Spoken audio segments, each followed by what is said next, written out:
Show started. Little late, tardy to the party. We are so sorry, but guess what? We've got great news. Well, I don't know about great, but we've got news for you. News, entertainment, local, and national news. We know last night was Super Tuesday. It was a big night across the nation. Lots of things going on. People anxiously awaiting and watching the results of what was going on last night there. Yeah! So, sorry, I needed to do that. Get right in, do what we gonna do, and see what's gonna happen. Good morning. How you doing, Miss Tony? Good morning. Good morning. I am good. I am tired and feeling a little run down, but I'm hoping that that things pick up throughout the day. I've got a nice day planned ahead. I think it should be a good one, and we're gonna see. We'll see what happens here. How are you feeling? I'm good. I feel like you. I feel a little groggy. Is that a word? Yeah, definitely. Definitely groggy. Yeah, I don't know if it's the weather changing or what. Today's supposed to be really, really nice. I think it's going to be in the 50s. And that should be good. Good morning, Miss Hot Sauce. Good morning. How are you feeling today? Like absolute trash. Everybody's feeling it. We all feeling Like it. absolute trash. But Yeah, ma'am. I'm here. I'm very sick. Yeah. I sweat all night. Oh, well, he's sweating it out. Tony said everybody that got in the pool. Yeah. Yeah. We did one last dip, and that one last dip was it. I didn't mean to dip. My son decided to jump into the deep end of the pool to show me his trick. He did. And I was sitting there watching him, and then I said, I was on the phone, and I was like, oh shit, he's drowning. And I had to throw everything and jump into the pool. I was going to say, he's a swimmer. No, he's not. No, He's not. not at all. Nope, definitely not. So anyhow, that happened. But yeah, so I'm a little sniffly. I'm not as sick as everybody else, but I am a little sniffly. It's good to see you though, Sauce, this morning, because you were feeling a little run down yesterday. Yes. I'm going right back to bed right after this. I hear you. And we're going to have another sweaty day. Yeah, I feel you. Listen. Let's get in. Other than that, I'm pretty good. But let's get into the show for the interest of time. Saucy and Friends starts now. You're listening to Saucy and Friends in the morning with Miss Hot Sauce, Miss Tony, and Rockstone Triz. The all-new Spark FM. Spark FM. Log on to sparkfmonline.com. Call Spark FM at 617-272-3387. The only thing that does matter is great music, and you will find it here. The all-new Spark FM.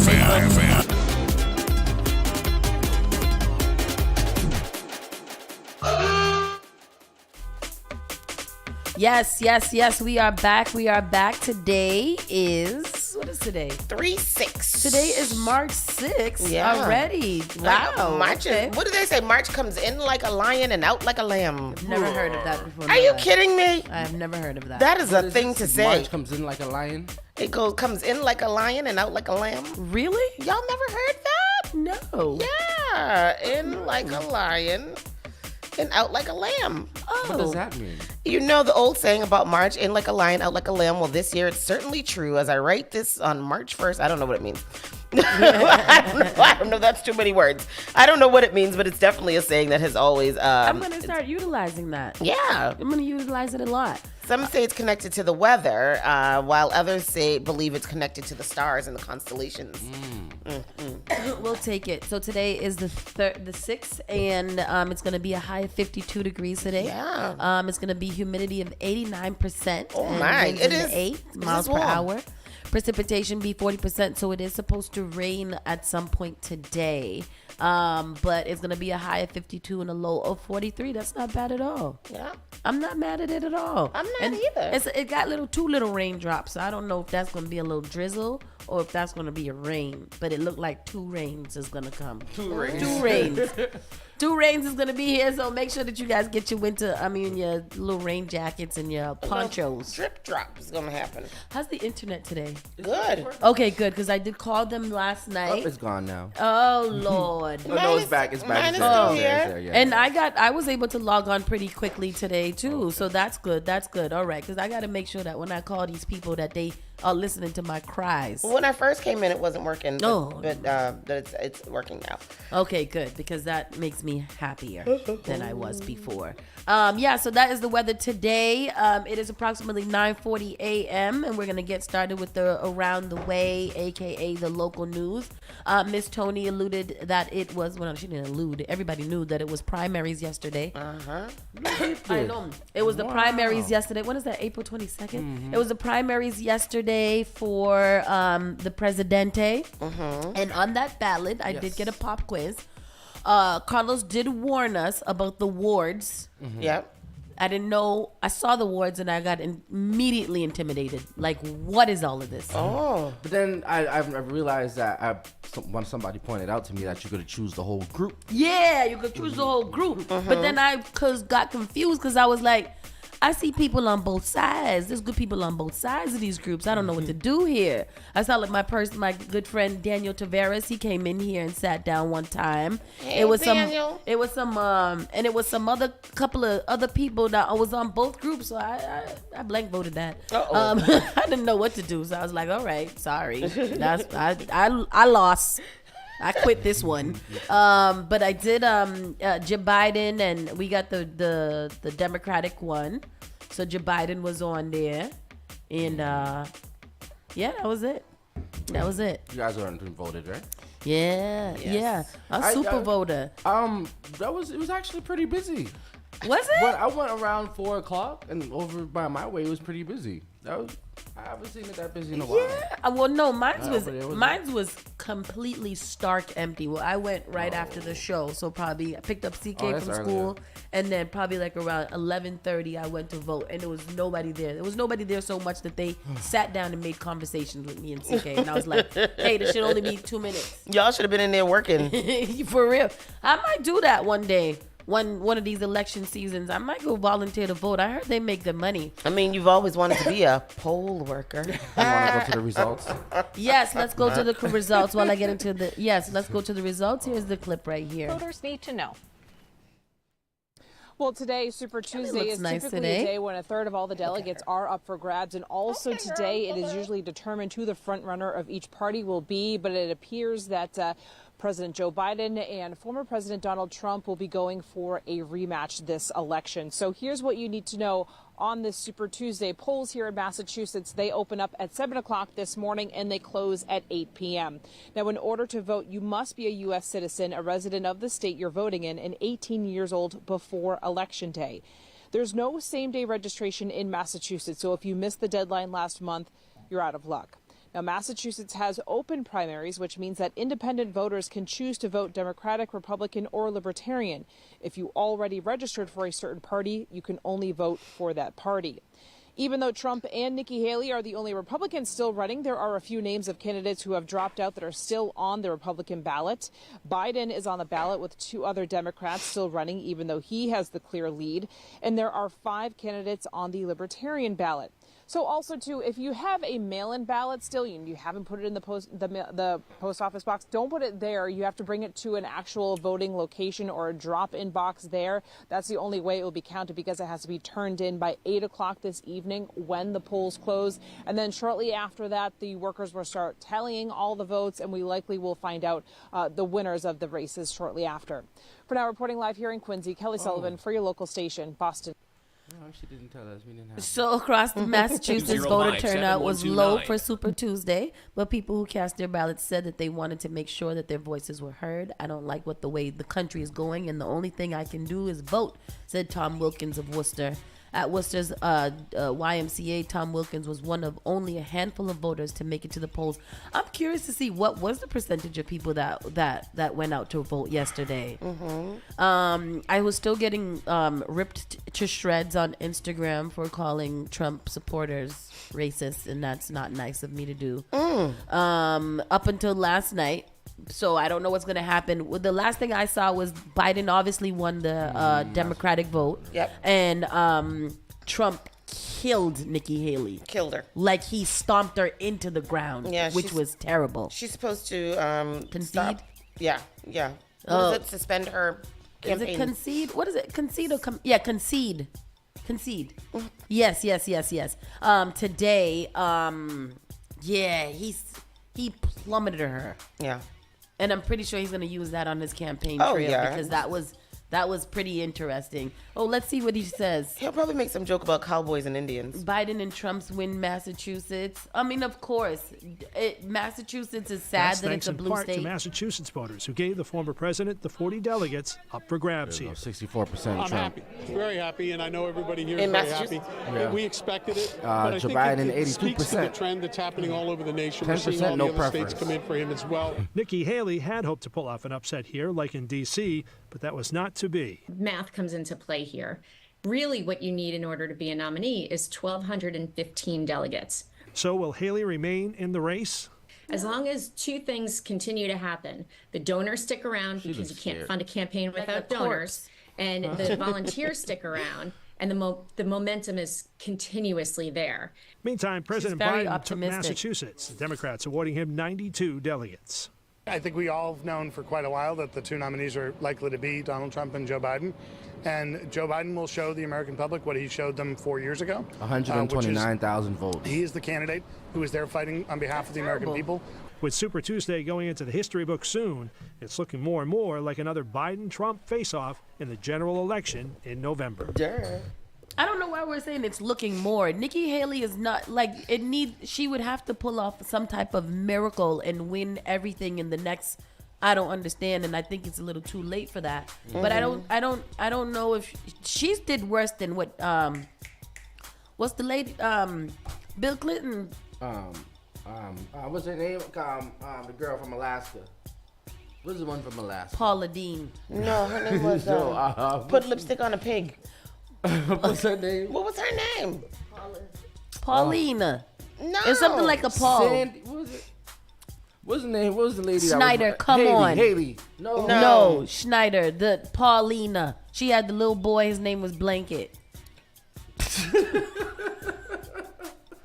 I forgot that lady's name. I forgot. I'm quoting it. Alaska lady that ran. Ran for president. What's It's her something name? with a Paul. I promise you. Sarah Palin. See, Sarah Palin. Palin. That's the one. Paul. I'm sitting here looking up lipstick on a pig because that's all I remember about her. What did she say? She could see Alaska from her house or something like that? You can see Russia. Oh, Russia from her house in Alaska. Okay. Speaking of Russia, that might be in the world news, but Russia now stopped all of the Russia done stopped all of the gay, all of the LGBTQ activism in there, and they could be punishing up to law, up to like 12 years in jail or something like that. That's why my boy bombed the hell out of him yesterday. You know, I don't know any names today. Kaczynski. Yes. Mike Wazowski. House Dems to seek implement limits on Massachusetts emergency shelter stays. So I think that they did it up to 9 months or something. Yeah, up to 9 months. House Democrats will pursue a vote Wednesday on legislation that would steer another $250 million to Massachusetts emergency shelter system while capping the maximum length of stay, a move they say will balance the immense demand for services with the state's strained financial outlook. The House Ways and Means Committee opened a poll Tuesday morning on a drafted spending bill that would impose new limits on how long Massachusetts. Basically, they're giving them 9 months. 9 months. And after that 9 months, then what? I don't know. What do you do? If I don't have no housing, if I don't have no home, what am I supposed to do? Where am I supposed to go? But they're giving them all of that, right? Aren't they giving them housing? They're giving them SNAP benefits, BJ's cards, I want a BJ's card. clothing and shelter. I want all that stuff. Me too. Me I too. want free health care. Oh, Go to the that's clip. dope. I need some tissue. That sounds nice. The Bay State. Tonight, some House Democrats are proposing a new bill. Yes, it would put limits on how long people can stay in emergency shelters, and that includes both migrants and residents. NBC 10's John Maroney is at the State House with details. We'll turn it over to John. JC, the state's emergency shelter system is getting overloaded, as you know. So some lawmakers are now thinking about limiting the time a person can stay in a shelter to 9 months. If we don't do something to change this and make it fairer, it's gonna sink under its own weight. The Speaker of the House talking about a Democratic plan for dealing with the state's migrant crisis. A $245 million supplemental budget aimed at helping newcomers. My family came from the Dominican Republic to the U.S., and everybody that immigrated to this country, we came here for a reason, because this is, this country of opportunities. The proposal does impose restrictions on shelter life. For the most part, stays would be limited to 9 consecutive months. That could be extended 90 days if someone is employed or in a job training program. Pregnant women and people with disabilities could remain for up to a year. We've talked about those capacity issues in the past. It's why I instituted the cap months ago. It's why we instituted the wait list.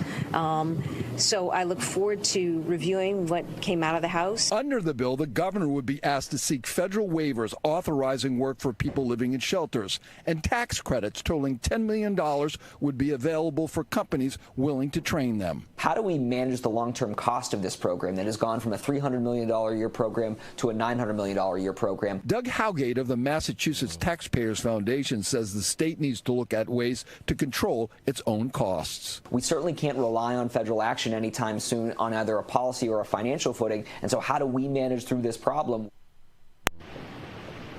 Now, the House will take up that supplemental budget tomorrow. If the money is approved, it will only last through the end of this fiscal year. Well, live in Boston outside the State House, John Moreau. That's not bad. It's not bad, yeah. But they are living the American dream, huh? They could, in that amount of time, they should be able to get it together. Yeah, get it together. Can they get, because they can get licensed. They can. They can get jobs with their, they won't get social security number. I don't know. Because they would have to have some type of number They'll to be able to identify some them. kind of paper.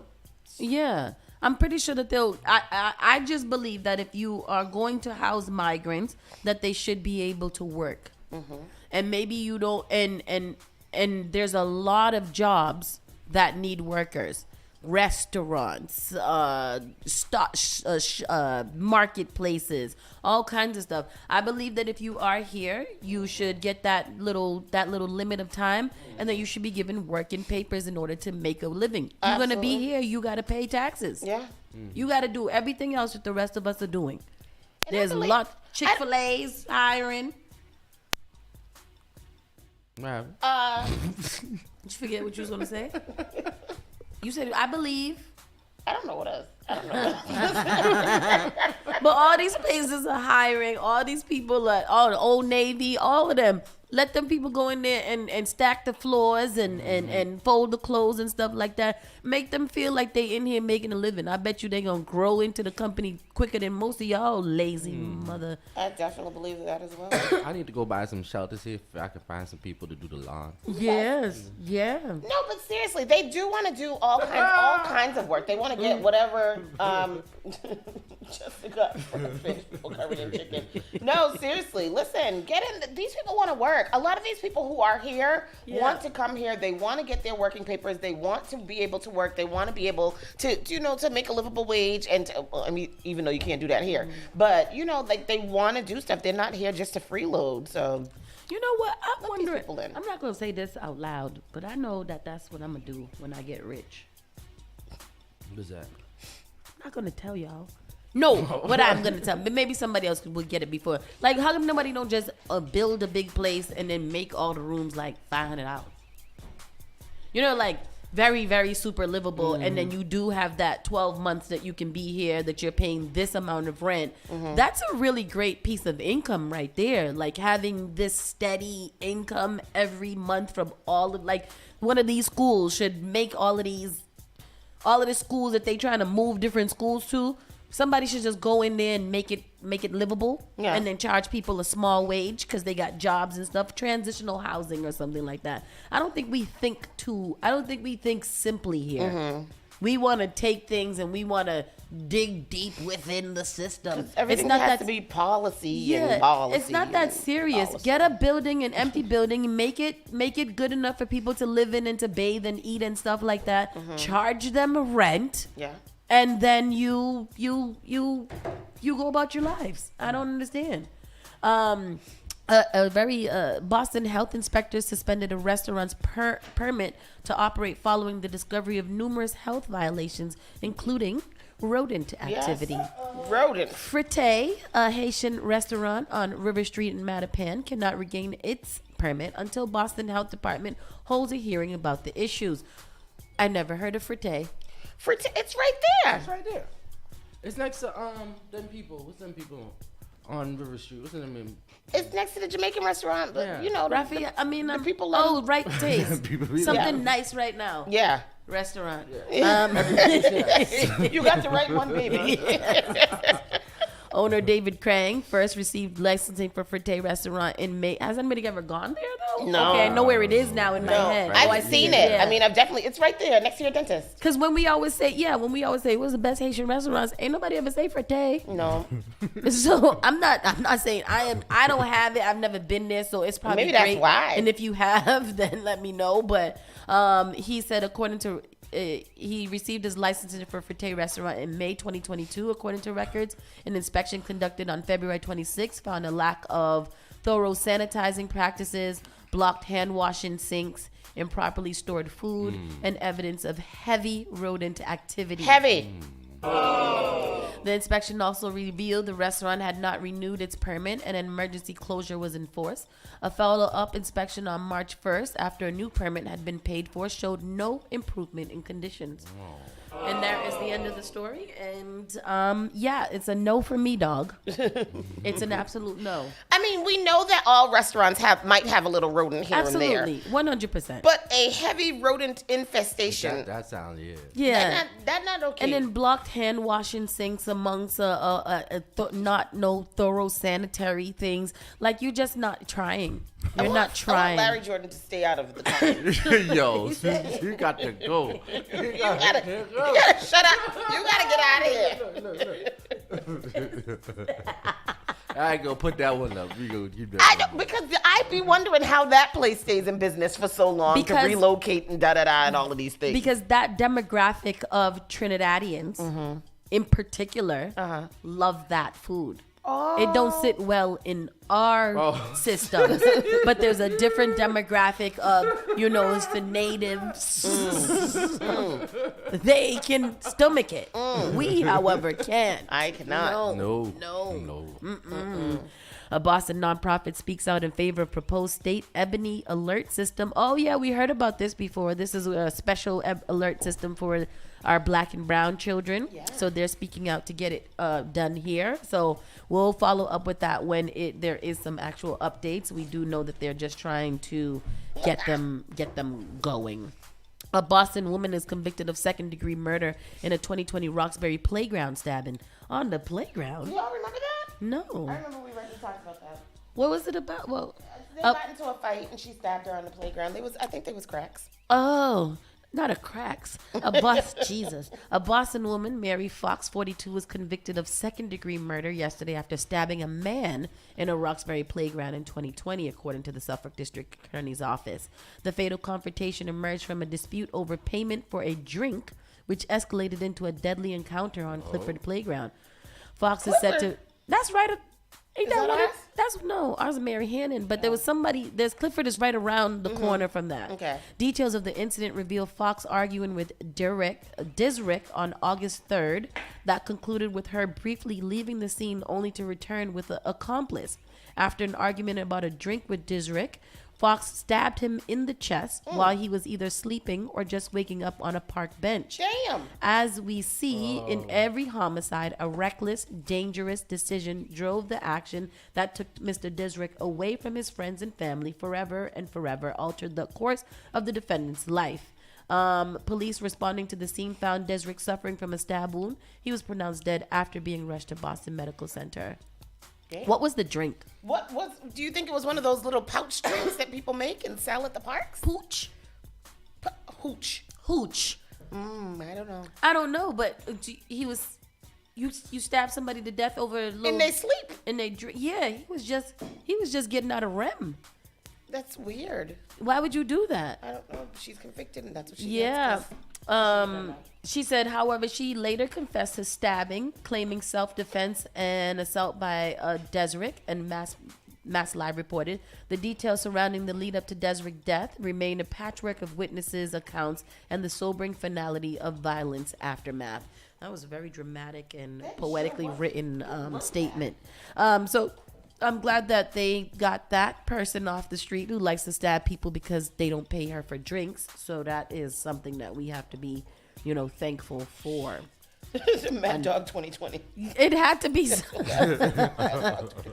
Mad Dog 2020 Little definitely. Easy Jesus. Do it to you. Do they still make that? Yeah, they still make that. E&J. That's a classic one right there. Oh, E&J. E&J took me right out. Took us out. All of us out. Carnival, Miami Carnival. The last good Miami Carnival. We were still on the road. We had a little bit of E&J. I lasted a full 30 minutes. Yep. Lord. 30 minutes on the road, and I had to be escorted back to the hotel. Whose idea was that? I don't know. I had dropped a bottle of something, and we decided to replace it with some cheap E&J. No. And let me just say, never seen Carnival again. Yeah. Never seen it. It was finished. It was a wrap. Yep. They found me about 15 minutes later. They got escorted into the hotel. We got escorted too. We was out for 45 minutes only because we got lost from each other, and she made it a good, cool half an hour. Terrible. It was, what did we do? What did we immediately chug it down or something? What happened? Why did that happen? It was a combination between E&J and Monster Energy drink. Oh yeah, that's Incredible Hulk. Yeah. I don't know who that was incredible. Somebody discredible. It was awful. It was terrible. the last good Miami Carnival. That was that because that's the one that was when it was downtown Miami in the streets. And the heat. It was a terrible combination and never made it. Some parents are hiring a concierge mom to help their kids at college. Oh, that's so cute. What is this? That sounds tragic. Concierge moms are starting to pop up around the country, and at least one mother in Massachusetts is using it to help her kids at college.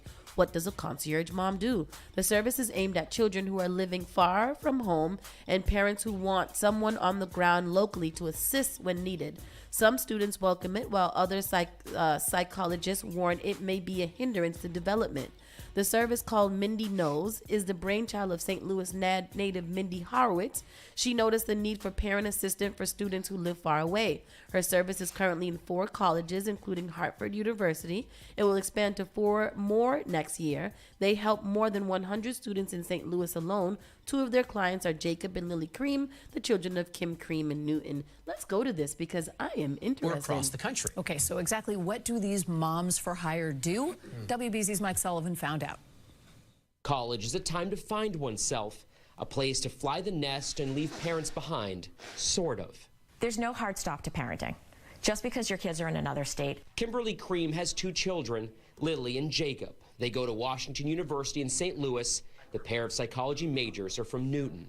Both of my kids went to school fairly independent. They both went to overnight camp for many, many summers and were very independent on their own. But there are many things that happen that you need assistance. Last year, Jacob got an infected molar and needed a dentist in a new city with no local knowledge. If Lily calls and says, I need a doctor, they could go through the yellow pages very easily or go through Google. But if I can call a mom who's on the ground who can give me a referral, I would take that any day of the week. Enter Mindy Knows, a college concierge service headquartered in St. Louis that tends to 100 students in the city and even more across 3 other campuses, including one in New England. You can crowdsource, you can hunt around on the web for answers, or you can call us and we can help make the distance between wherever you are and wherever your student is a little bit closer. Mindy Horowitz is the All right, founder. that's Her right. company is like a AAA service for parenting. Janet said, "I'll be a mom. Do I have to cook though?" That's what I'm saying. I think it's a good idea. There's nothing wrong with it. I went to school in Michigan, which was about 16. Yeah, exactly. A host parent. When we was in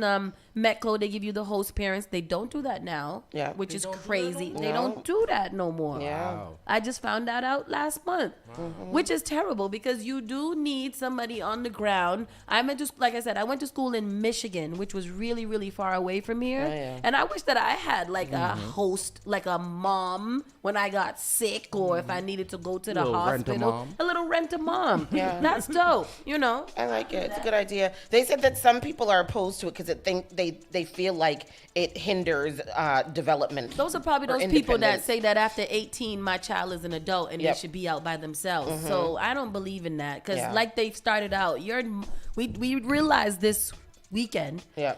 Not this weekend, but realized for the most parts. College kids with sugar step baby mamas will be my new favorite porn character. Schneider, you sit this one out, all right? You're on timeout. 2 weeks for you. Yeah, like I think it's dope. I would do that for a child that came here, little. How old are they? 16, 17 when they get to college? Mm-hmm. Yeah, like they're children. Right. They're babies. We are babies when you go to college. So just having somebody be like, hey, where's the closest grocery store? Or a little home cooked meal or something. Yeah. Oh, you want to come over for Thanksgiving? Yeah. You know, those kind of things are important. So, you know, shout out to Maggie's. Mindy's nose. Mindy knows. Yes, Mindy's nose. Mindy knows. I like that. I like that.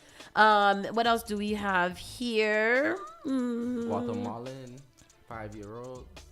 A Guatemalan man 5-year-old sentenced to Boston for illegal entry into the country. Oh yeah, isn't Free that man. interesting? What? Because why did he get? Exactly. sentenced? That's what I wanted to know. Ain't he a migrant? That's exactly. A federal court in Boston on March 1st, a Guatemalan man was sentenced for illegally re-entering the country after being deported. Oh, that's why that's different. So Okay. that's we'll leave that alone. He Well, should yeah. not have come back here. Shouldn't have done that. Should have waited the 10 years. Isn't it 10 years they got to wait? I didn't know that there was a time that you could come back. Mommy told us the other day it's 10 years. Yeah, which is interesting. Mm-hmm. 5-year-old survives fall from third floor window in Massachusetts. Lord, a 5-year-old child escaped without serious injury after falling from a third floor window. The young child fell from a 3-story home on St. Clair Street and landed on the hood of a parked car. Isn't that crazy? Wow. Yep. Around 10:30 a.m. on a Saturday. Rick Connick, spokesperson for the Lynn Police Department, said the child fell from the window and landed on a parked car in the driveway below. The child was rushed to the hospital and with non-life-threatening injuries. Non-life-threatening injuries. The baby, that's a movie scene. He's the Incredible Hulk. Yeah, you jump out the car, you jump out the window and you land on a car and roll over and walk away. It'd be fine. He's John Wick. Yeah. Sheesh. I tried to watch one of them John Wicks. I think it was 3 or 4. 4. I was like, this is too much. Yep. I That was the last one. It was 4. Yeah, that was I can't watch this. 4, yeah. 4, like I said, 4, I went to sleep. When before I woke, I was watching it. It was fighting. I went to sleep. They was fighting in my sleep. I woke up and John Wick was still fighting. And I So said, all my "God." life I have to fight? Like, when is it going to end? No, he never stopped fighting, He ever. never is going to stop fighting? And then, as you guys already know, this is no news to us. There's 2 Boston, Massachusetts hospitals named the best in the world, which would most likely be Boston Children's Hospital. And what's the other? What? They're amongst the top. Brigham's and Mass General. Really?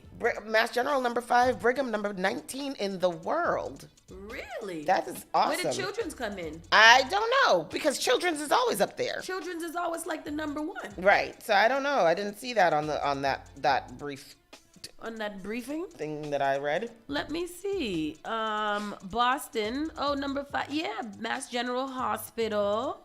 At number 5, yep. And, Really? Brigham is number 19. And I'm proud to say that is my employer. Wow, we don't come up in here again. Who? In the world This- of hospitals. Boston, I don't understand how Children's would be Oh, on but you that know list. that this is the world. The world. Not Yeah. just Not just America. not just America. In America we would Yeah, but smash Children's this is list. world renowned. People come from all over the world to come to Children's to get treatment for their children. Yeah. So that's really strange to me that it's not on It's there. not. I'm on 227 right now, and I still haven't come. I still haven't gotten to it. Yeah, oh, weird. we're at 250, and yeah, it didn't even make the list of 250 in the world. Also, there's a resort in the Berkshires called something, and that was voted the number 1 place for girls trips in the world for women. Really, I've It's never even in heard of it. Massachusetts. You look it up? Massachusetts. Yeah, I just had it. Tufts came in at 242. Oh wow, that's good too. Yeah. What is that resort? I want to go to it. I know, and I just had it because I saved it. Best girls trip. The number one clinic, the number one hospital is the Mayo Clinic in Rochester. Number 2, Cleveland Clinic in Cleveland, Ohio. Number 3 is the Toronto General in Toronto. Number 4 is the Johns Hopkins in Baltimore. Number 5 is Mass General. Yeah, I've definitely heard of Johns Hopkins all the time. Yeah, Johns Hopkins. Right. Yeah, definitely. I can't find it, but it's a hotel in the Berkshires. It starts with the M. I forget the name of it. All right. So with that said, we're gonna go to a quick commercial break, and we'll be right back with our national and world news. Keep it locked right here, Spark FM Online. What is this, Doctor? This is. Well, Spark of New England, Spark FM. Bringing the heat back to the airwaves. Turn us up. All right, let's take a look. Did you get a call or message that mentioned Social Security that made you feel threatened or scared? That is not the Social Security Administration. Social Security will not threaten you, press you for personal information, or demand instant payment. Social Security does not accept payments by gift card, prepaid debit card, internet currency, or by mailing cash. Criminals use these forms of payment because they are hard to trace. Don't fall for it. Hang up, ignore them. Report this criminal activity to oig.ssa.gov. Produced at U.S. Tax. Hello, I'm Marissa Jarrett Winokur. Performing on stage takes mental and physical preparation. But one thing I never thought to prepare for was cervical cancer. 91% of cervical cancers are caused by the human papillomavirus, or HPV. 1 in every 4 Americans is infected with HPV. For many people, the virus hides inside them and they never develop symptoms. But for others, HPV links directly to cancer. My cancer almost ended my career. It almost ended me. The good news is, there are vaccines that can protect you or your children from cancer. The HPV vaccine is recommended for children 11 to 12 years old, and a catch-up vaccine may be an option for teens and young adults. Talk to your doctor. You don't want HPV hiding inside of you. Go to thinkaboutthelink.org to learn more. Together, we can stop cancer before it starts. Spark FM. I know you nasty. She be touching on her own body. Igniting the airwaves. Spark FM. Said she wanna take me away. Said she wanna take me away. Said she wanna show me the way. Join us on Facebook and Instagram at sparkfmonline.com. Turn us up.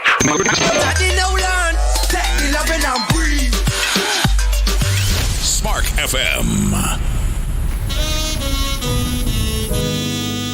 Sexual chocolate. They play so fine, don't you agree? I believe the children are our future. Thank you. Teach them well and let them lead the way. Show them all the beauty they possess inside. Yes. Give them a sense of pride. Yes. Make it easy. Oh, nice. Make it easy. Some of the good stuff, right? Coming up. I'm gonna go watch that movie this weekend. I need a laugh. Don't watch number 2. I like number 2. I like number 2. It was silly, but it was cute. It's not good. Number 2 seemed like a satire of the satire. I want to think that. And that it was, movie never it was erase that from history. Oh no, not from history. It was rapping. It was Tiana Taylor rapping in the middle, and who's the name? We ain't never seen the kid again. It was Salt and Pepper. No, the main actor. We ain't never seen him again. What happened to him? He's not a good actor. No, he was terrible. Eddie Murphy. Oh, that young boy. Yes, he was terrible. Coming to America. To America. It should figure out. Jermaine Fowler stars as Eddie Murphy's son. So what happened to Jermaine Fowler? He never came back on the scene. He was done. No. Sexual chocolate. I don't think people wanted him back. No. Let me see what he's No, doing. he did other he's things. doing more he's doing comedy. He's a comedian. Comedian. Stand-up comedy after. So he's going back to stand-up comedy. And he's a producer. He's probably just laying low. That's probably gonna be his biggest. Tell him to lay very low. Biggest Tristan. Lord, go for it, Miss Tony. You know, key takeaways from Super Tuesday. You know, people just ask you questions and just be asking you questions. Like, if you thought about it, you could figure it out yourself instead of just asking me questions. Hello. Good morning. Key takeaways from Super Tuesday. Why Donald Trump won and what it means for November. Are you guys scared? I'm scared. I am. I'm very scared. I am frightened. You know, you guys got to prepare for it. It's going to happen. This is going to be such a nasty battle. Yeah. Somebody pointed out to me yesterday, like, okay, so the Supreme Court, they voted that he's good to stay on the Colorado ballot. The next thing they have to vote on is if he was in fact had immunity while he was in office. Mm-hmm. Yes. And if they say yes, then it's a wrap. Trump can do whatever you want to do. Yep. I'm gonna go down to Barbados next month and start building my house because I'm tired. It's scary. I'm tired of all of this. Key takeaways from Super Tuesday. Nikki Haley suspended her campaign Wednesday morning as Trump is on the verge of once again becoming the GOP's presumptive nominee. Former President Donald Trump snapped nearly all of this year's Super Tuesday primaries and caucuses, routing his last major rival for the Republican presidential nomination, former South Carolina Governor Nikki Haley. Haley announced Wednesday morning that she is suspending her campaign, clearing the way for Trump's rematch with President Biden, the Democrat who beat him in 2020. Biden also won lopsided victories on Tuesday across 15 states. Trump, who gained several hundred delegates with major wins in states such as California and Texas, is now on the verge of becoming the GOP's presumptive nominee for the third straight election cycle. Why are they saying presumptive? His only loss was in Vermont, where Haley scored a narrow upset. A narrow upset. It's probably like 2% more. And that's because she probably paid. Yo, she did terribly. Yeah. She did terribly. And I think that's because she was so oblivious to everything that was going on in life. At least we know with this old battle axe that he says it and he's convicted by what he says. He truly believes it. Mm-hmm. Nikki Haley seems like she's just trying to figure out what she should say what she can say to stay on white people good terms. Mm-hmm. And that's about it. I think that's all she was worried about. I don't think she ever appealed to black people at all. No. Yeah. I never seen her like pander to us or try to get us. She's black girl. She's Indian. Mm-hmm. Like a complete Do we consider Indian black? Through and through. No. Kamala is Indian and black. I consider Indian because black. She's Jamaican, ain't she? No. She's Jamaican and Indian. Ain't she? She's Jamaican and Indian. Jamaican and Indian. Or Yeah. Her father's Jamaican, I believe. And they ain't seen no kind of curry goat or nothing come out of that office yet. And that's the problem. That's why people don't like Kamala, because she ain't black enough. Kamala. Exactly. She said, my name is Kamala. Anyhow, so that's what happened yesterday at Super Tuesday, and Nikki Haley has suspended. Biden win big on election and night. Good, because I'm tired of I was tired of looking at her, too. Yeah. Ugh.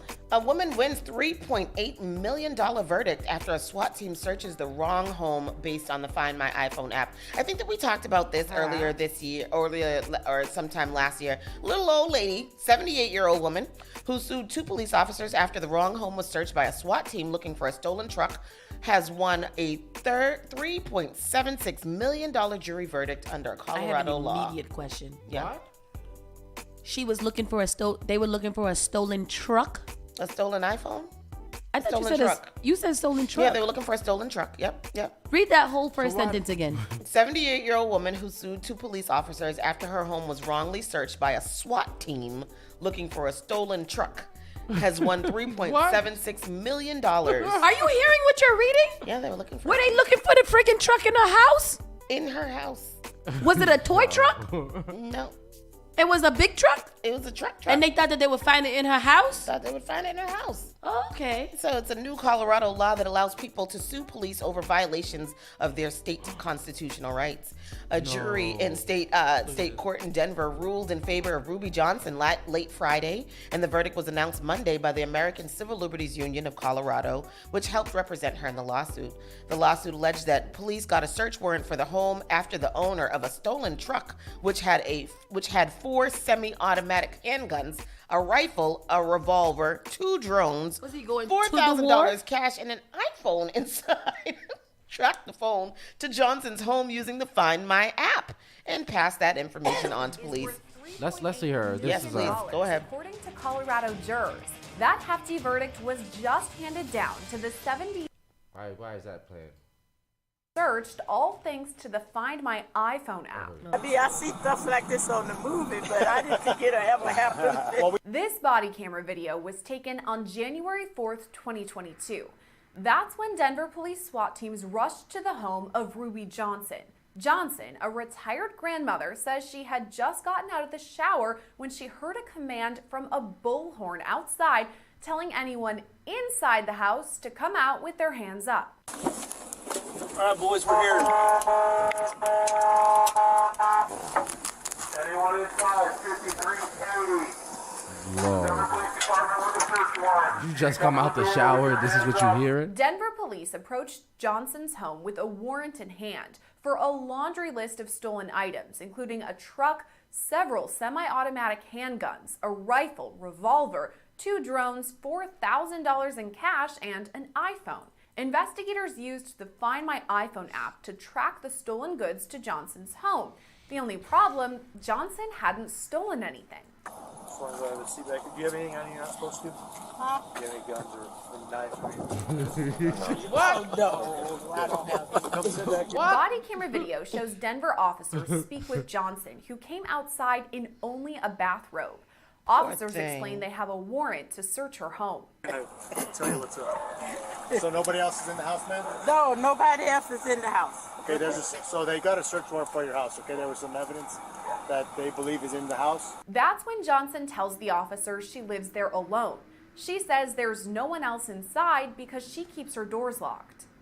So I'm going to walk you over there and we're going to talk to some detectives, okay? Once we can make some more announcements, just give me a minute and double check that nobody else snuck in the house on you, okay?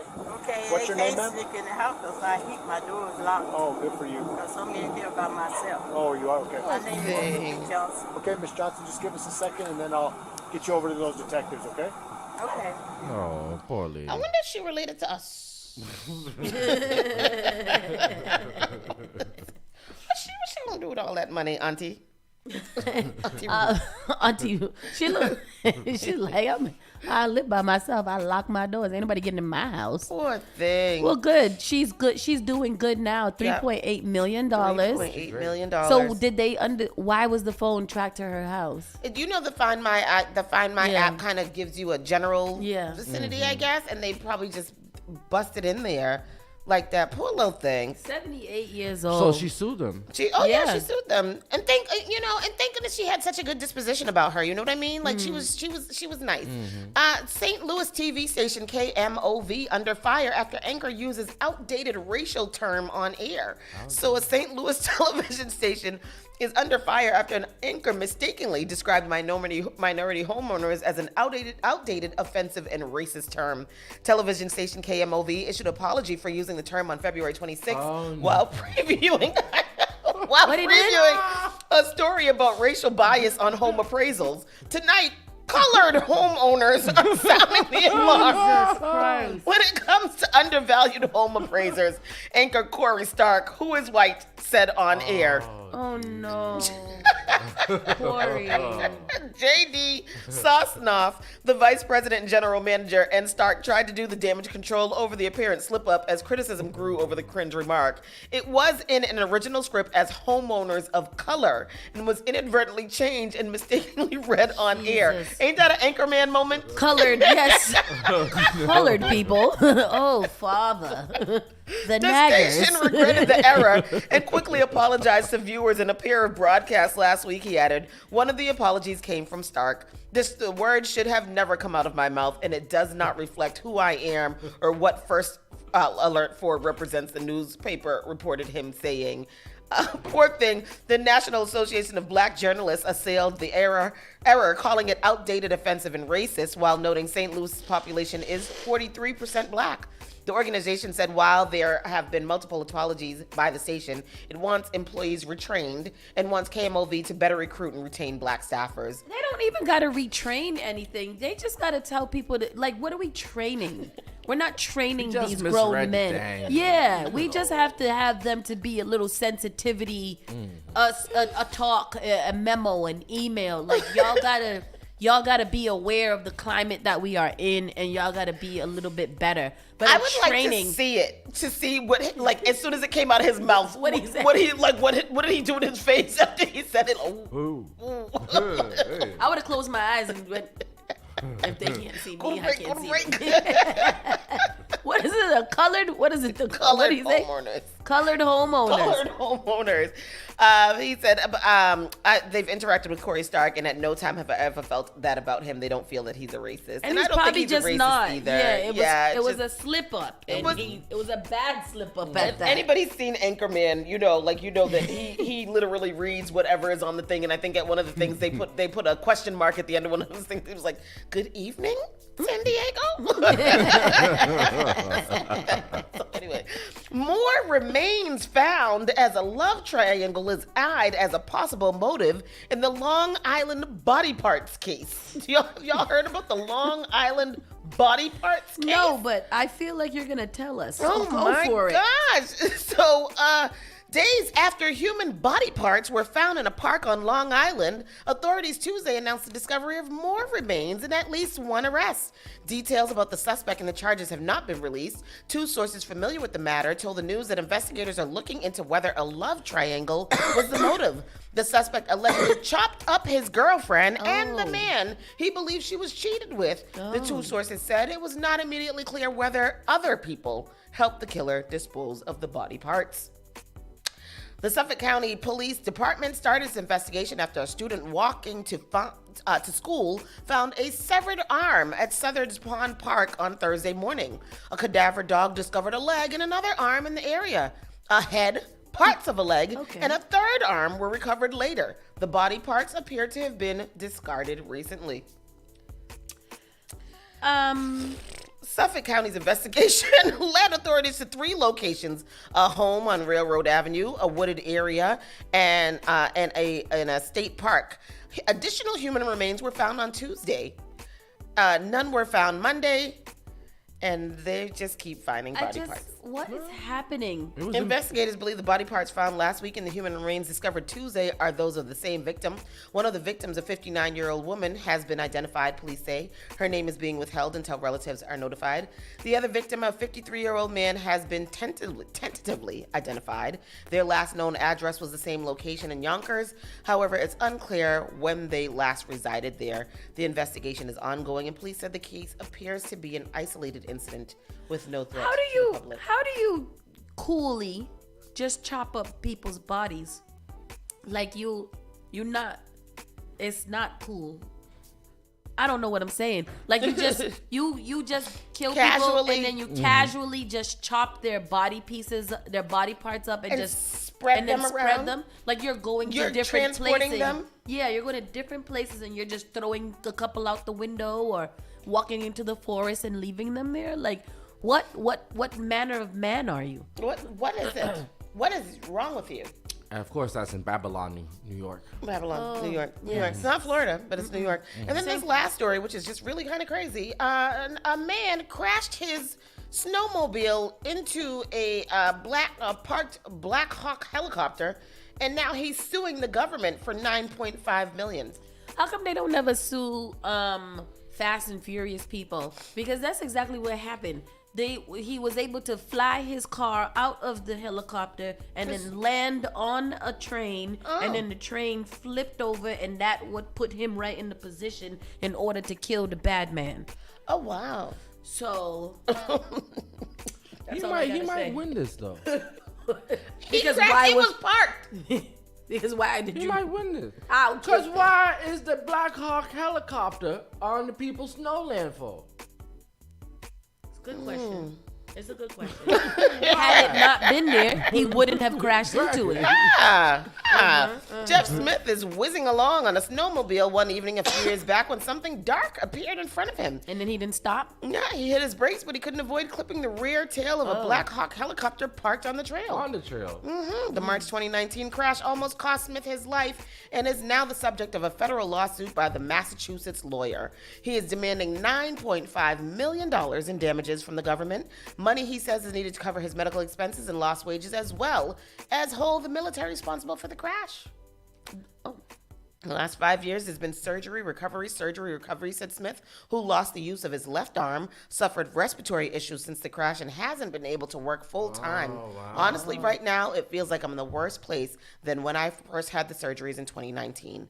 The U.S. District Court judge in Springfield is expected to rule on the lawsuit later this year. I mean, he might win that. He might win that. He might win. It was parked on the trail. You should not park it on the trail. It was parked on the trail. And why was it parked on the trail? Does it tell us why it was parked on the trail? Towards the bottom.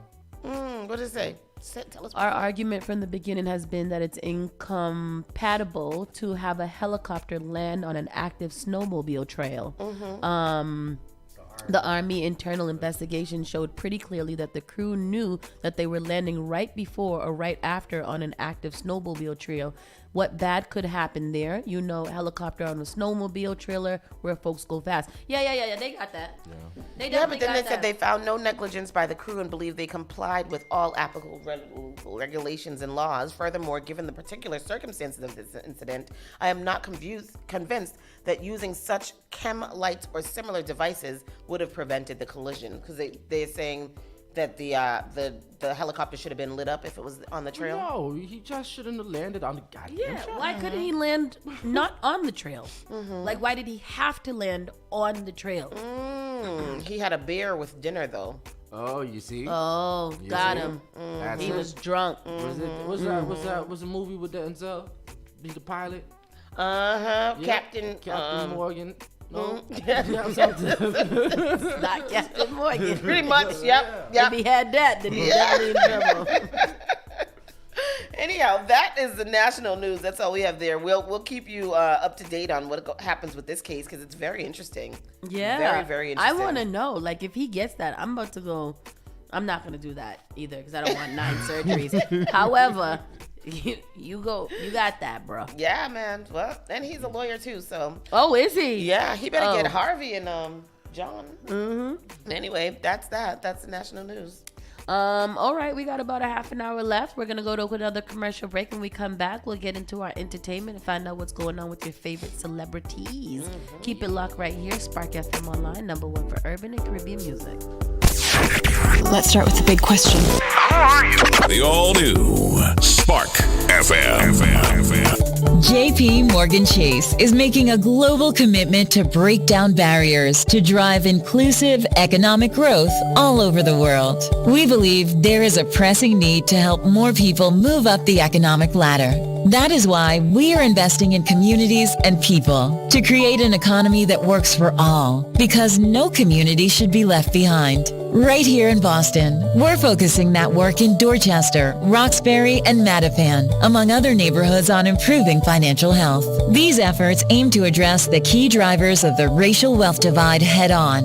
We're here to empower individuals, families, and small businesses by connecting them to the tools that build generational wealth and a long-lasting legacy. Chase is investing in Boston. Chase is investing in you. Visit us at the Mattapan branch at 1617 Blue Hill Avenue, where the team is waiting to help. Finally Home is a must-read, step-by-step guide that will equip any first-time home buyer with the knowledge they need to confidently make informed decisions. This book provides answers in simple and clear terms to most, if not all, of the questions you may have about credit, home ownership, and generational wealth. Finally Home equips the reader with the confidence to be engaged with the home buying process without feeling vulnerable or exploited. Tailor-made Real Estate Easy is not just a catchy hashtag. It is real estate agent and radio personality Taylor Andre's goal. A goal to simplify one of the most challenging processes you will go through as an adult. A goal to educate you properly on credit and teach you the strategies to finding the home of your dream. It is not just a good book or an easy read. It is the secret to a seamless home buying experience.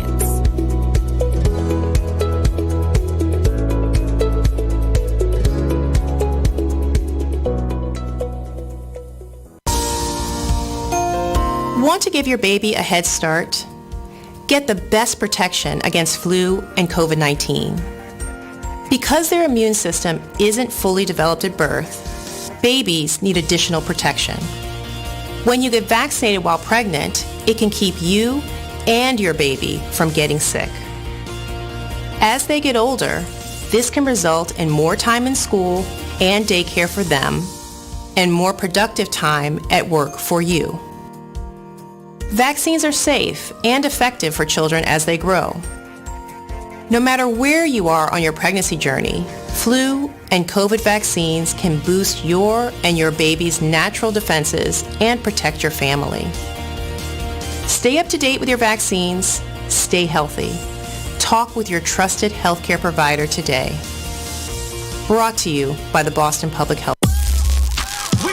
Boston's new home for urban Caribbean music. Spark FM. Spark FM. Playing all your favorite hits from reggae. Spark FM. If you no mess with where you are gonna see a million. We got it gon' go long just like the Amazon. Spark FM. I know that life is not easy. No say we are for win. Walk with the camera like Jesus. Soca. Hip hop. Yeah, we going crazy. R&B. You could do damage. You could do damage. Afrobeats and much more. Spark FM. Spark FM.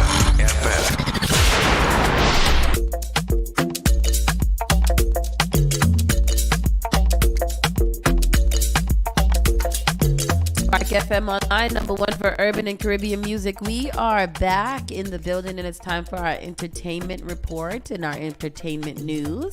And there's quite a lot of things to talk about. Let's get into them. Go for it, Miss Tony. Get into it. Hours after denying Paula Abdul's accusations, American Idol producer hit with 4 sexual assaults. Oh, Nigel. Sexual assault lawsuit. Nigel, come on. Nigel, come on. Nigel. You had one job, and that's just to produce. That's it. Mere Not hours seduce. after. I see what you did there. Mere hours after American Idol producer and So You Think You Can Dance creator and judge Nigel Lithgow demanded the sexual assault complaint filed by Paula Abdul be tossed, a 4th accuser has filed suit. Similar to the previous 3 complaints, including Abdul, the plaintiff, identified as Jane Doe, accused Lithgow of sexual assault, sexual battery, sexual harassment, and negligence, not sexual battery. Last December, Abdul sued Lithgow for sexually assaulting her several times through their working relationship. Abdul was a judge on American Idol from 2002 to 2009, and So You Think You Can Dance from 2013 to 2016. And Lithgow was a judge on those for 16 seasons.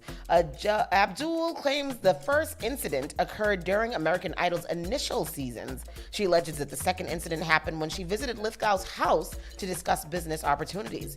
During the meetings, Abdul claims Lithgow attempted to force himself on her.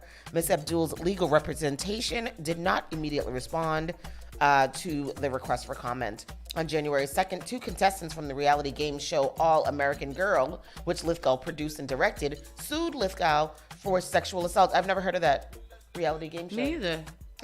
For sexual assault, What's battery, and gender violence. Damn. What was it called? All American Girl. No, I never heard of that. Yeah, 3 days later, he announced his departure from So You Think You Can Dance. In a new filing issued by Lithgow, the producer denies Abdul's allegations, accusing his former colleague of abusing the legal process for her own personal and selfish gains. Lithgow vowed to promote the dissemination of truth, asserting that he is an innocent victim of Abdul's appalling lies. It was Lithgow, the suit argues, that fought to include Abdul on American Idol and So You Think You Can Dance, despite what he characterizes as the industry's hesitation to work with her due to her alleged drug-fueled erratic behavior. And that's true. Because I heard a lot about her they doing said that. She was on it. Loose. Yeah, brained, she was taking it in. Oh, yeah. Lithgow accuses Abdul of a history of fabrication, calling her a well-documented fabulist with a long history of telling wild stories that are untethered from reality and are primarily designed to attract attention and make Abdul appear to be the victim of dreadful misfortune. He points to a 1992 television interview in which Abdul claimed to have survived a plane crash with her then husband, Emilio Estevez, of which there is no record. She lied and said she was in a plane crash? It's crazy. Following the release of Lithgow's rebuttal, a 4th woman, who's also identified as Jane Doe, filed suit against the producer over a 2018 incident. Like the other suits, Doe claims Lithgow suddenly forced himself on her. The suit states, do you want to get into the details? After a few minutes of professional discourse, Lithgow suddenly forced plaintiff against the property's exterior side wall by shoving his knee between her legs and then starting licking her neck, touching her genitalia, and groping her all over. That sounds like they was in a sexual, intimate relationship together. Oh my gosh, you see the video that I saw last night? It was crazy. Of them? No. It just reminded me. I'm going to send it to you. Plaintiff tried to push Lithgow away from her, but he had pinned her against the wall so that she could not move. Lithgow continued to grope and tried to kiss the plaintiff. Once the plaintiff could break free of Lithgow, she immediately left the property and drove away. However, the plaintiff was so shaken by the attack that she had to pull over her car only a block away from Lithgow's residence. Plaintiff then sat in her car shaking and crying for approximately 30 minutes before she was able to drive the remainder of the way home.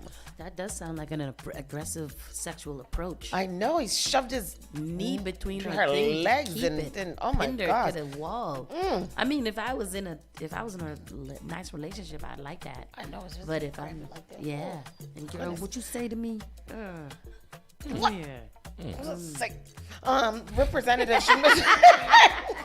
Representative Mr. Lithgow did not immediately respond to requests for comment on the latest suit. This part where she had to pull over, that's like how when I got my teeth cleaned that time and she dug up all of my gums. I was driving on the highway, had to pull over and cry and shake for about 30 minutes before I was able to drive away. I know how she feels. Girl, sue. It was invasive and I should sue her. You should.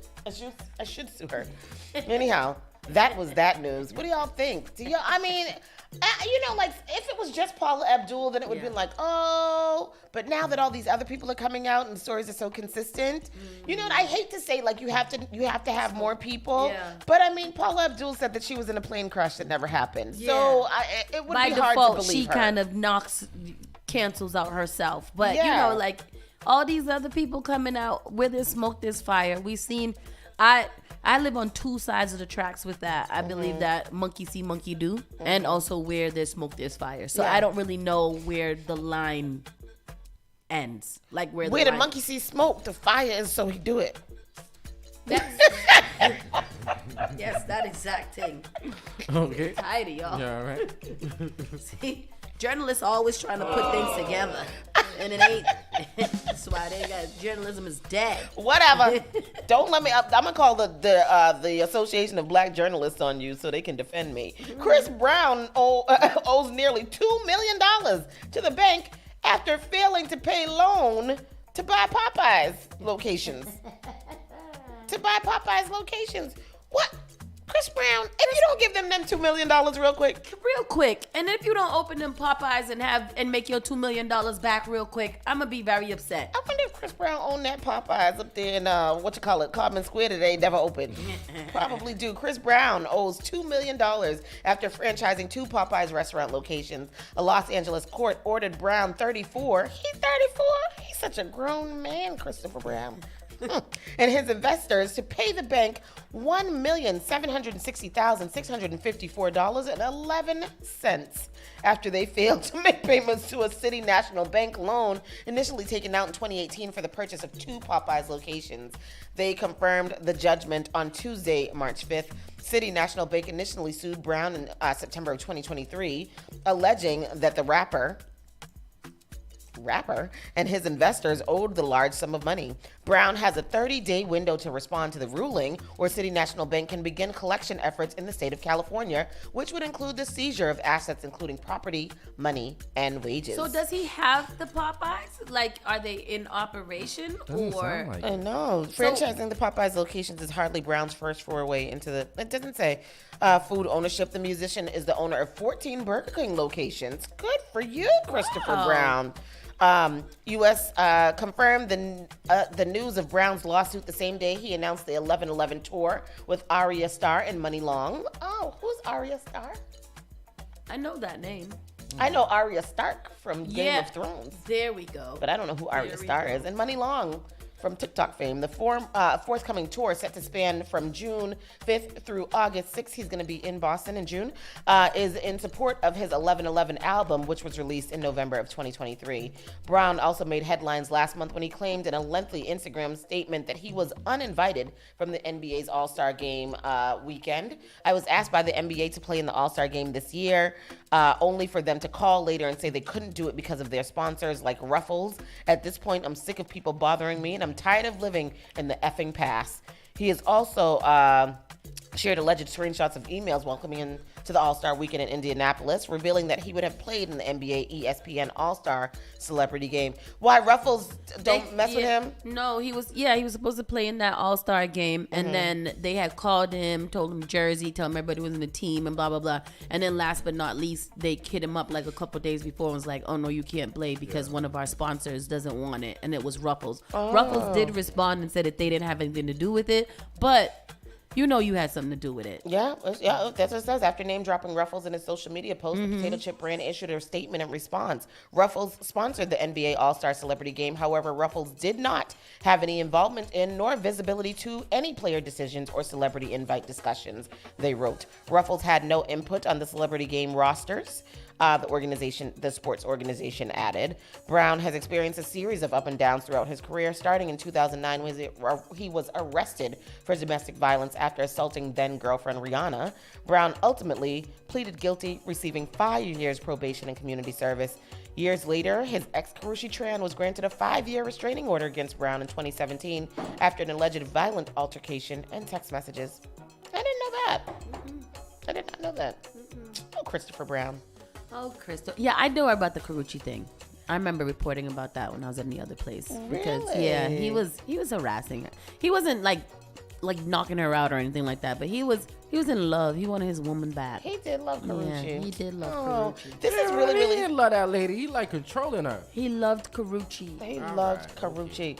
This is really, really sad news. So we know Michael Strahan has those twin daughters, and one of them has a rare cancer that she has been battling. Really? Like she's been battling really, really bad. So Michael Strahan's daughter Isabella hospitalized after first round of chemo and can barely walk. This is the worst fever I think I've had. They're 19 years old.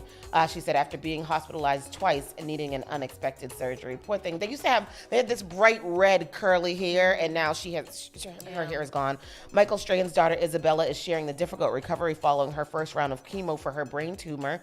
On Tuesday, the 19-year-old student and model posted the 11th installment of her YouTube series, where she's been sharing her health journey after having emergency surgery in October to remove a large medulloblastoma, a type of malignant tumor in her cerebellum. In the vlog, Isabella shared that she ended up in the hospital after coming down with a fever, adding that she's been there for 3 days already. I've just been getting a lot of fevers. If you get a fever of 100.4, you have to come in, she said. While at the hospital, Isabella underwent her first blood transfusion and it had an MRI of her eyes, calling herself the MRI queen. She then had her chemo port cleaned, which she said was really painful, before being able to head home. Get me out of here, she wrote out on the video. But she's been documenting it and journaling it. It's really just been really, really sad. I pray for her. I hope she recovers. Michael Strahan has been spending a lot of time at her bedside as much as he can, and it's just really, really sad. 19 years old, baby. Yeah. Before his lifetime Reebok deal that landed him a $32 million check, Allen Iverson reveals he could have been the first signature athlete to sign to the Jordan brand. I wonder why he didn't do it. I know, and he's still so fine. God damn. He disappeared a long time ago from the basketball scene, but Allen Iverson was fine back then, and he still looks very, very, very good. Good Lord.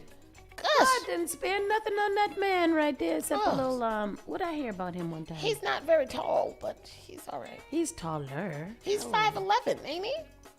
Allen Iverson grew up loving Jordan shoes, and he almost could have signed with the brand. During an interview with Complex, the basketball legend expresses feeling enamored with Michael Jordan and always desiring to sport his shoes. Little did the Hampton, Virginia native realize he would not only grow up to land his own shoe deal before his rookie season in the NBA, but he would be in talks for a signature sneaker with the Jordan brand. Do y'all remember them Allen Iverson sneakers? Yes. I do remember them. Were they cute? They was bulky, wasn't it? I don't know. I don't remember that. I had some Grant Hills. You did? Yep. Those are my first sneakers.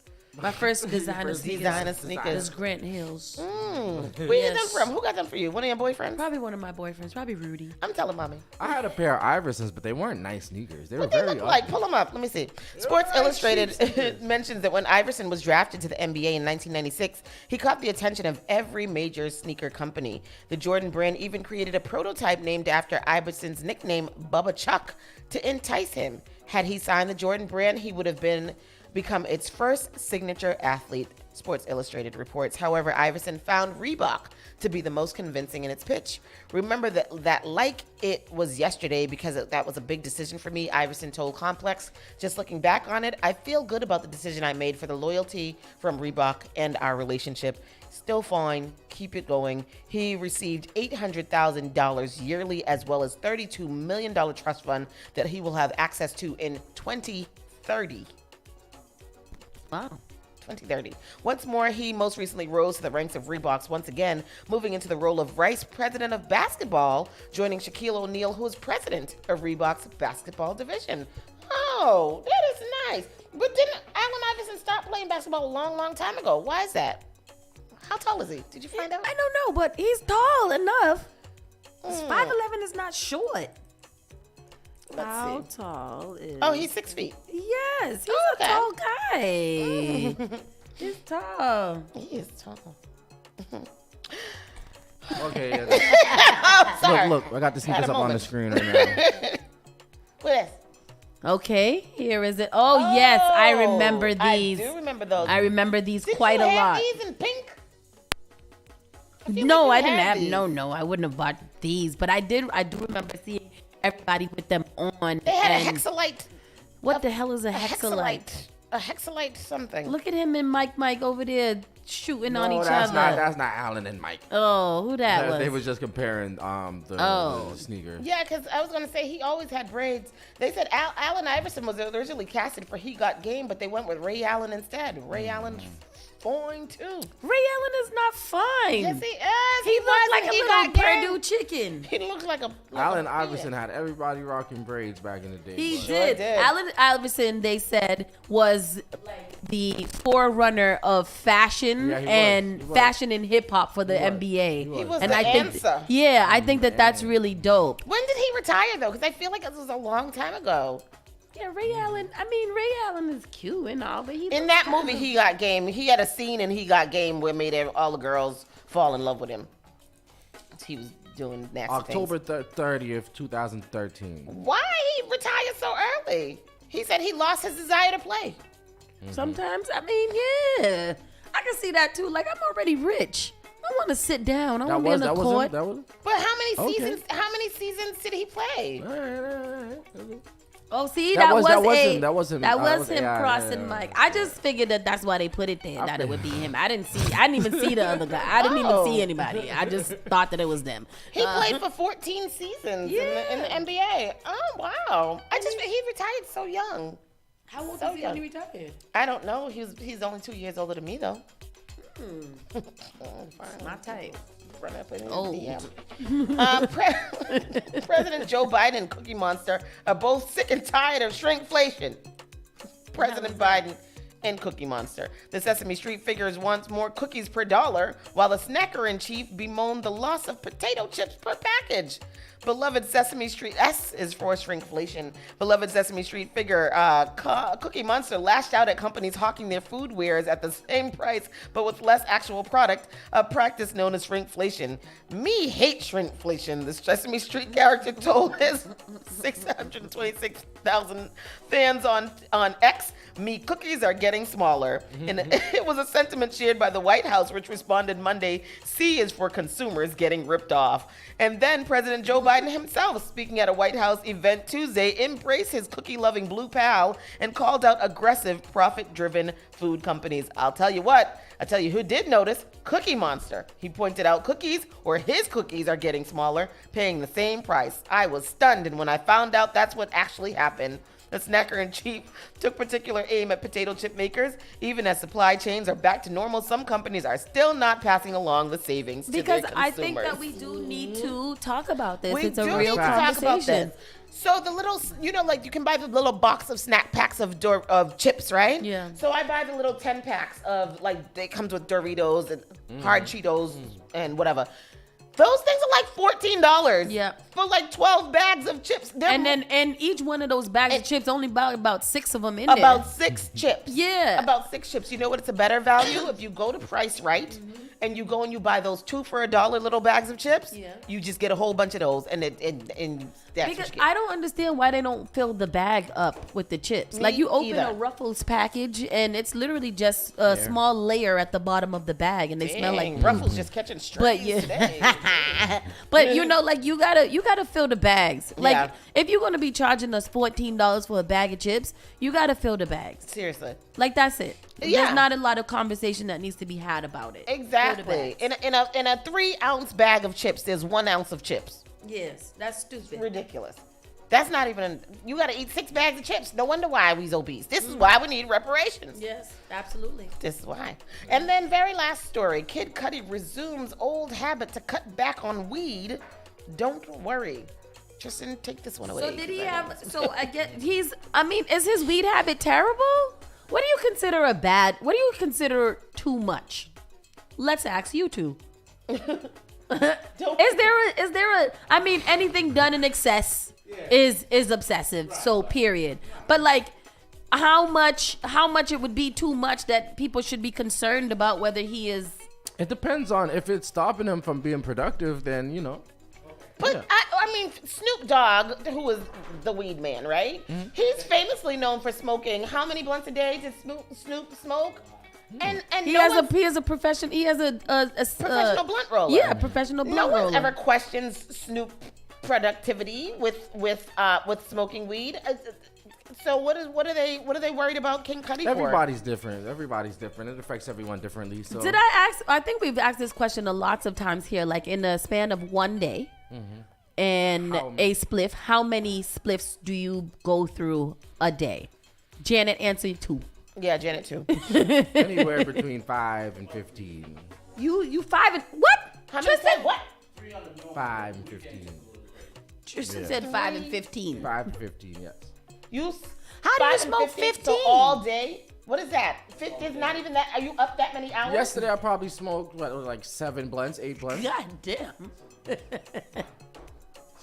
But that's. Oh, she told us to be safe. Enjoy the afternoon. See, I mean, you do 3. I do about 3. 4 tops on a good day. Okay. And what did you? My live streams are about 2-3 months. Okay. I have an expensive And habit. because you stay high. Yeah. You're never sober. I started this morning. When I go home, I smoke again. But that's my nap. I wake again. Yeah. But it's not a whole one, 6, 7 and blunts. it's not a big one. I roll whole blunts. Oh. I taste my whole blunt. And you smoke the whole thing in one time. Yeah. No, not. I put it out. Yeah. Not the reason why. No. Oh, so you smoke 15 times a day. You don't smoke 15 blunts. I smoke 15 blunts. No, he's saying he Blunts. smokes both. Yes, straight through. So maybe 30 times a day, but 15 on an insane day you would do that. I could smoke like anywhere from a half an ounce to like an ounce, half an ounce, like 14 grams in a day. I don't know. Let me go back to my chart. Say it again. Mike Nice, Jenna's not gonna answer us, and I don't know how many other weeds Pastor Troy's in here. I think he does I think he's about at 3, maybe. Yeah. I don't know. Yeah, one could last me a week. Literally, like the other day when we went away, she was like, "How will you still have that?" And I was like, "Because I only smoke like once a day, or like maybe twice if I." But it's the same one. It just like 3 pulls, 5, and I'm good. And I'm good to go. Don't ask me how long one lasts me. So Greenhouse Malika said she said 5 to 6 was bad. No, I mean 5 to 6, you above Bobby, and Bobby come in here smelling like a forest every day. I want to know Janet's answer. I hate that Janet left. Mike That's Knight crazy. said 2. 2. And Janet conveniently left. Yeah, that's wild. We're gonna do a survey. Massachusetts people, I think we smoke more than anybody else. Because we stressed out. We don't smoke more than When Seattle, I Washington. travel, I see Bostonians lighting up more than I see anybody else. Oh, we stressed out here. I think so. Wow. Anyhow, yes, that's we interesting. got a lot going on, but that's it. That's the show for today. Yeah. We'll see you guys tomorrow. Bobby Steels is up next for the Bobby Steels Show. Keep it locked right here, Spark FM Online. Bye. Go to bed. You're listening to Saucy and Friends in the morning with Miss Hot Sauce, Miss Tony, and Rockstone Tues. Let's start with the big question. The all-new Spark FM.